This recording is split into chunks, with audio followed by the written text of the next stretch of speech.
കൃഷ്ണാർപ്പണമസ്തു. എല്ലാവർക്കും നമസ്കാരം.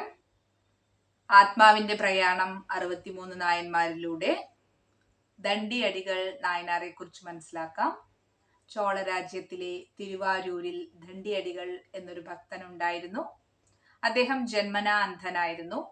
ഒരു ശിവഭക്തനായതുകൊണ്ട് അകക്കണ്ണിന് നല്ല പ്രകാശമുണ്ടായിരുന്നു.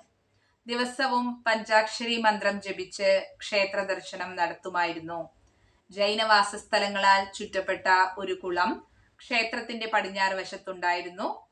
കുളത്തിന്റെ വിസ്തൃതി വർദ്ധിപ്പിക്കാൻ നായനാർ തീരുമാനിച്ചു. അന്ധനാണെങ്കിലും ആത്മവിശ്വാസം ഉണ്ടായിരുന്നു. കുഴിക്കേണ്ട സ്ഥലത്ത് ഒരു തൂൺ സ്ഥാപിച്ച് അതിലൊരു കയർ കെട്ടി. കയറിന്റെ മറ്റേ അറ്റം കരയിലെ മറ്റേ തൂണിൽ ബന്ധിച്ചിരുന്നു. കയറു പിടിച്ചായിരുന്നു യാത്ര. പാര ഉപയോഗിച്ച് കുഴിച്ച് ഒരു കൊട്ടയിൽ മണ്ണ് ശേഖരിച്ച് കയറിന്റെ സഹായത്തോടെ കരയിലേക്ക് പോയി മണ്ണ് വലിച്ചെറിയും. ജൈനന്മാർക്ക് ഇത് രസിച്ചില്ല. ഒരു സൂത്രം ഒപ്പിച്ചു.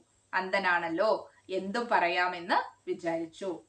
നിങ്ങൾ കുഴിക്കുമ്പോൾ നിരപരാധികളായ പ്രാണികളെ കൊല്ലുന്നു. അതൊരു വലിയ പാപമാണ്.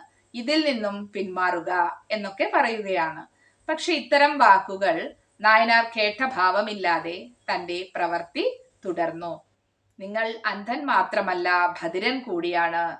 ഉപദേശം തന്നിട്ടും കേൾക്കാൻ കൂട്ടാക്കുന്നില്ലല്ലോ എന്നായിരുന്നു ജൈനന്മാരുടെ വാദം. ഞാൻ ഭഗവാനോട് ശരണാഗതി പ്രാപിച്ചവനാണ്. ഭഗവാന്റെ ഇംഗിതത്തിന് എതിരെ ഞാനൊന്നും ചെയ്യുന്നില്ല.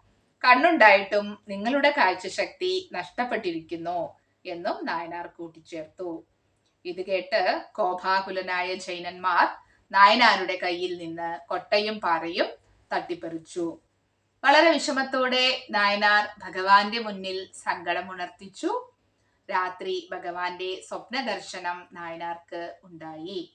ഒന്നുകൊണ്ടും വിഷമിക്കരുത്, വേണ്ടത് ചെയ്യാം ഭഗവാൻ നിർദ്ദേശിച്ചു. ഭഗവാന്റെ സ്വപ്ന ദർശനം രാജാവിനും ഉണ്ടായി, നായനാരെ സഹായിക്കണമെന്ന് പറഞ്ഞുകൊണ്ട്. പിറ്റേന്ന് രാജാവ് നായനാരെയും ജൈനന്മാരെയും വിളിച്ചു വരുത്തി.